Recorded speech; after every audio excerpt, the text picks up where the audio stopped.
Friends, कैसे आप सब। तो डियर, आज की क्लास में हम लोग डिस्कस करने वाले एक नया चैप्टर भाषा और चिंतन, जिसको हम लोग इंग्लिश में लैंग्वेज एंड थॉट कहते हैं। ठीक है, तो ये आपका सीटीपी का एक नया चैप्टर है। तो चलिए हम लोग डिस्कस करते हैं कि इस टॉपिक से कैसे कैसे क्वेश्चन हमें एग्जाम में देखने को मिलते हैं। ठीक है, पहला क्वेश्चन देखिए कि किसी बच्चे में पूर्व माध्यमिक स्तर पर प्रक्रिया को सरल बनाने का सर्वोत्तम साधन है अनुबंधन, उसकी सहपाठी, भाषा और भाषा का माध्यम, या इनमें से कोई नहीं।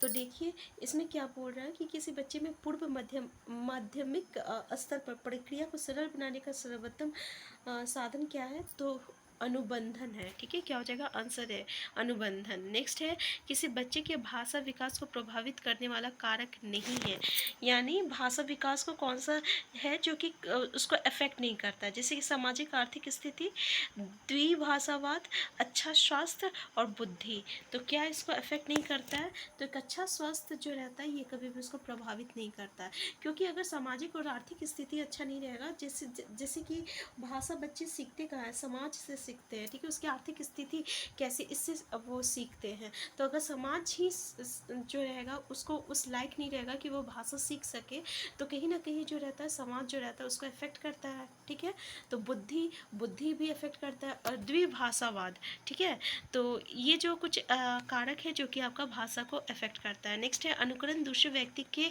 ब्रह व्यवहार की नकल है। अनुकरण मतलब क्या होता है, इंग्लिश में इसको हम लोग इमिटेशन कहते हैं। जब हम लोग दूसरों की नकल करते हैं ना, तो उसको हम लोग क्या कहते हैं, अनुकरण कहते हैं। तो दूसरे व्यक्ति का वह व्यवहार की नकल, ये किसने कहा है, तो ये कहा है आपका रेवन ने कहा है। किसने कहा है, रेवन ने कहा है। नेक्स्ट है आपका निम्न में से क्या किसी बच्चे की भाषा विकास का प्रारंभिक रूप नहीं है, रोना, आकलन और आपका हाव भाव और बलबलाना। तो आंसर क्या हो जाएगा आपका, आकलन जो है कि भाषा विकास का जो है प्रारंभिक रूप नहीं है। ठीक है ना, क्योंकि यहाँ रोना, हाव भाव, बलबलाना प्रारंभिक रूप मतलब क्या हुआ, जब बच्चे जो छोटे बच्चे होते हैं ना, जब वो बोलना सीखते हैं। ठीक है, जब वो जैसे छोटी छोटी वर्ड जो है बोलना सीखते हैं, तो वो क्या कहते हैं, पहले बलबलाते हैं। ठीक है ना, फिर उसके बाद वो रोते हैं, फिर उसका हाव भाव, ये सब जो रहता है कभी कभी वो बोल नहीं सकते, तो अपने हाव भाव से वो बताना चाहते हैं। लेकिन आकलन जो है कि किसी भी तरीके का ये इसका रूप नहीं है। तो आंसर भी जो रहेगा ये इसका करेक्ट आंसर हो जाएगा। नेक्स्ट क्वेश्चन है, यदि आपकी कक्षा में एक छात्र भाषा दोषयुक्त है, तो आप किसी सामान्य छात्र की तुलना में उसमें क्या पाएंगे, उस छात्र का अपने स्वयं यंत्रों पर नियंत्रण नहीं है, वह कक्षा में अन्य छात्रों की तुलना में अधिक बोलता है, भाषा दोष के कारण वह अधिक की शैक्षिक उपलब्धियां हासिल करता है, और वह कक्षा में किसी अन्य छात्र से पिछड़ा नहीं है। देखिए इसमें क्या बोल रहा है कि यदि आपकी कक्षा में एक छात्र भाषा दोषयुक्त है, तो आप किसी सामान्य छात्र की तुलना में उसमें क्या पाएंगे, तो उस छात्र का अपने स्वर यंत्रों पर नियंत्रण नहीं है। ठीक है ना, तो आंसर ए जो रहेगा ये इसका करेक्ट आंसर हो जाएगा। नेक्स्ट क्वेश्चन है, आकलन को उपयोगी और रोचक प्रक्रिया बनाने के लिए शिक्षक को निम्न में से किसके प्रति सचेत रहना चाहिए। अलग अलग छात्रों की तुलना करने से कभी भी हम लोग तुलना नहीं करेंगे। देखिए एक टीचर जो रहेगा कभी भी अलग अलग छात्रों की तुलना नहीं करेगा। ठीक है ना, तो ये एक नेगेटिव कीवर्ड है तुलना करना, तो इसको हम लोग एलिमिनेट कर देते हैं। नेक्स्ट है छात्र को बुद्धिमान या औसत छात्र की उपाधि देने से। ठीक है, देखिए हम लोग अगर किसी को मतलब कि उपाधि देते हैं कि भाई ये बहुत बुद्धिमान है, ये एवरेज है, तो इस तरीके से वो भी जो है बच्चे को अलग अलग कैटेगराइज नहीं कर सकता है ना, कोई टीचर ऐसा नहीं कर सकता है। नेक्स्ट है शैक्षिक और शैक्षिक क्षेत्रों में छात्रों के सीखने के बारे में जानकारी प्राप्त करने के लिए विविध तरीकों का प्रयोग। देखिए सबसे पॉजिटिव सेंटेंस जो है ना ये यही है कि अगर मतलब कि शैक्षिक और शैक्षिक मतलब जो एक्स्ट्रा एक्टिविटीज़ होती है, तो मैं छात्रों के सीखने के बारे में जानकारी प्राप्त करने के लिए, यानी अलग अलग तरीके से हम बच्चे को कैसे सिखाएं, कभी हम खेल के तरीके से सिखाते हैं, कभी अलग अलग तरीके से सिखाते हैं, तो इसके बारे में जो जानकारी जो अलग अलग तरीके जो हम लोग प्रयोग करते हैं, यही इसका जो रहेगा पॉजिटिव आंसर हो जाएगा, और आंसर से ही इसका जो है करेक्ट आंसर हो जाएगा। ठीक है ना, नेक्स्ट क्वेश्चन है आपका कि शिक्षण को सुचारू रूप से चलाने के लिए एक शिक्षक को अधिक से अधिक प्रश्न पूछने चाहिए, क्योंकि इससे कक्षा का अनुशासन बना रहता है। छात्रों को ये पद्धति प्रश्न नहीं होती है, छात्रों को अभिव्यक्ति का अवसर मिलता है, छात्रों को अभिव्यक्ति का अवसर मिलता है, शिक्षक को अभिव्यक्ति का मतलब कि अवसर मिलता है। देखिए शिक्षक का अभिव्यक्ति का अवसर मिलता है, ये तो कोई मतलब कि इससे कोई लेना देना नहीं है, क्योंकि शिक्षक जो है वो बोलता है तो उससे वो अपना अभिव्यक्ति कर ही देता है, लेकिन अलग अलग छात्रों को जो है अभिव्यक्ति करने का अवसर नहीं मिलता है। तो अगर हम सुचारू रूप से चलाने के लिए शिक्षक जो है अधिक से अधिक प्रश्न पूछते हैं, अलग अलग बच्चे से पूछते हैं, जैसे कि हर एक बच्चे को खड़े कर करके अगर वो सवाल पूछा जाए तो इससे क्या होता है ना कि हर एक बच्चे को जो रहता है मौका मिलता है ताकि वो अपने बात को कह सके। ठीक है, तो छात्रों को अभिव्यक्ति का अवसर मिलता है। आंसर सी इसका करेक्ट आंसर हो जाएगा। नेक्स्ट है, मीरा का अपनी सहेलियों में व्यक्तिगत एवं सामाजिक समायोजन सबसे श्रेष्ठ है, और आपके अनुसार इसका कारण क्या हो सकता है।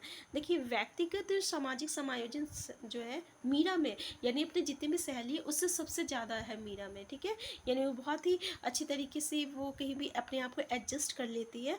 ठीक है, तो आपके अनुसार इसका क्या कारण हो सकता है। पहला, मीरा बहुत अमीर घर से संबंध रखती है, मीरा की माँ विद्यालय की प्रधानाचार्य है, मीरा पढ़ने में बहुत होशियार है, या मीरा की भाषा बहुत आकर्षक है। तो देखिए व्यक्तिगत तो सामाजिक समायोजन, ठीक है, वो कैसे कर सकती है ना।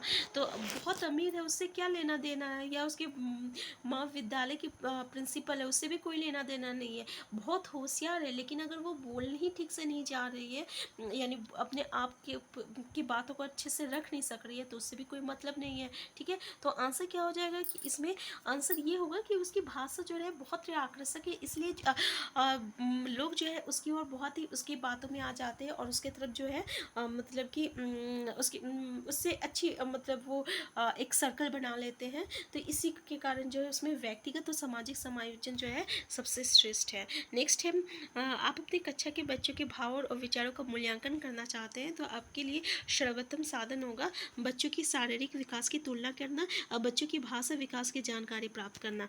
तो देखिए आंसर क्या हो जाएगा आपका।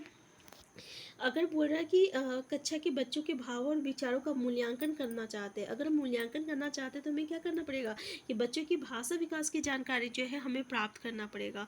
ठीक है, तीसरा है, अपने विषय में बच्चों की ज्ञानात्मक जांच करना। सिर्फ अपने विषय में ज्ञानात्मक जांच करने से कुछ नहीं होगा, और बच्चों के अभिभावक का हम करके क्या करेंगे, है ना। तो इसलिए तो इसको पहले ही एलिमिनेट कर देते हैं। आंसर बोला, बच्चों के भाव और विचारों का मूल्यांकन करने के लिए हमें क्या करना पड़ेगा कि बच्चों की भाषा विकास की जानकारी जो है हमें प्राप्त करना होगा। ठीक है, तो आंसर भी इसका जो है करेक्ट आंसर हो जाएगा। नेक्स्ट क्वेश्चन है आपका कि बुद्धि, लब्धि और भाषा संबंधी योग्यता में घनिष्ठ संबंध होता है, ये विचार किसका है। लॉवेल तथा मार्कल का, स्पाइकर का तथा इरविन का, फिशर तथा यम्बा का, या टॉर्मेन का। तो डियर इसका आंसर क्या हो जाएगा, तो जल्दी बताइए। क्वेश्चन नंबर 10, इसका करेक्ट आंसर हो जाएगा आपका आंसर बी, स्पाइकर और तथा इरविन का। ठीक है, स्पाइकर तथा इरविन का। नेक्स्ट क्वेश्चन है आपका, निम्नलिखित में से क्या भाषा दोष नहीं है। तो देखिए भाषा दोष क्या नहीं है। पहला तो ध्वनि में अशुद्ध उच्चारण होना, ध्वनि का अत्यंत तीव्र होना, ध्वनि के प्रतिस्थापन का न होना, ध्वनि में पुनरावृत्ति होना। तो आंसर क्या हो जाएगा डियर इसका। तो देखिए ध्वनि के प्रतिस्थापन का न होना ये दोष नहीं है। ठीक है, भाषा दोष नहीं है। नेक्स्ट है, आपकी कक्षा का एक छात्र रमेश हमेशा आपके साथ तर्क करता है, तो आपकी राय रमेश के विषय में क्या होगी। ये रमेश कक्षा में सबसे अधिक बोलने वाला छात्र है, रमेश एक कल्पनाशील छात्र है, तो और रमेश एक चिंतनशील छात्र है, तो वो हमेशा आपसे तर्क कर रहा है, तो वो कैसा है, वो सोच विचार करने वाला है। ठीक है, तो चिंतनशील है, एक क्या है, चिंतनशील छात्र है। आंसर सी इसका करेक्ट आंसर हो जाएगा। नेक्स्ट क्वेश्चन है, चिंतन की दृष्टि से किसी बच्चे में सर्वश्रेष्ठ चिंतन है। कल्पनात्मक चिंतन, प्रत्यात्मक चिंतन और प्रत्यात्मक चिंतन और तार्किक चिंतन। तो सबसे श्रेष्ठ क्या हो जाएगा आपका, तार्किक चिंतन, यानी तर्क वितर्क करने का जो होता है ना, जिसको हम लोग तार्किक रीजनिंग स्किल होती है ना, जैसे एग्जाम में जो, तो उसी को हम लोग करते हैं तार्किक चिंतन कहते हैं। नेक्स्ट है, पियाजे के अनुसार जो है किसी बालक में तार्किकता का अभाव किसी आयु तक होता है, 7 वर्ष, 10 वर्ष, 12 वर्ष और 14 वर्ष। तो कितने वर्ष तक होती है, तो याद रखिएगा 7 वर्ष तक होती है। आंसर ये हो जाएगा। किसी बच्चे की